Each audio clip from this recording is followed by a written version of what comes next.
Thousands of people gathered in New Delhi to say goodbye to India's three-time Prime Minister, considered a national hero. Top politicians, including current Prime Minister Narendra Modi, paid their respects to Atal Bihari Vajpayee, who died Thursday in New Delhi at the age of 93. Vajpayee was also a respected orator and poet. The government has declared a 7-day mourning period. Joining our conversation is Seema Sirohi, a senior journalist with the Economic Times and Indian newspapers. Seema, welcome to the program. Thank you. What do you believe will be Prime Minister Vajpayee's lasting legacy?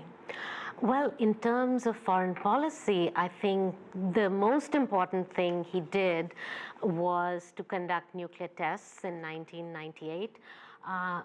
That just changed the dynamics for India in terms of how it was looked at by other countries. And that opened the door for a dialogue with the United States that led to a much better relationship with the US. But was there any downside to that in terms of its relationship would rival Pakistan? And talk to us a little bit more about peace talks between India and Pakistan that Vajpayee initiated. Right. So he was known as a humanist, and he had a soft touch, even though he came from a right-wing political party. He opened the door for talks with Pakistan. He went to Lahore. He started a bus service to Pakistan. And he went to the very monuments in Pakistan that symbolize the birth of Pakistan. So had that ever been done before? It hadn't been done before. So it was a very important gesture coming from the right wing that, look, we accept that you are a country.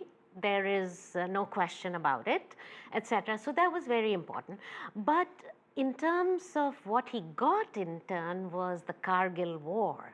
So, some of that, the shine was, gone, because Pakistan then sent troops over the border. So it tainted that to a certain degree.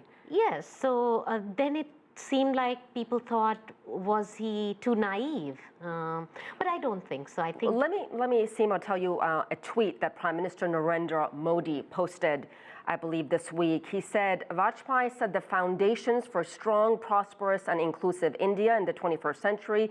His futuristic policies across various sectors touched the lives of each and every citizen of India. Talk to me a little bit about how Vajpayee really put India on a fast track to economic growth. Yes, so he's known for undertaking this vast sort of road network, and he was very open to moving India away from a somewhat socialist economic model to a more capitalist one. And he was open to talking to the US, and he opened India to some extent. But the most opening of Indian economy happened with Dr. Manmohan Singh. And also he really talked against discrimination against other religious minorities, especially Muslims, who felt very much disenfranchised in India. And he really tried hard to bring them and include them into society. Well, that every prime minister has done since independence, because India is a very diverse country and it has a huge Muslim population, second after Indonesia. So Vajpayee, the unique thing about Vajpayee is that he came from a certain way of thinking, yet he was very unique for his generation at that time.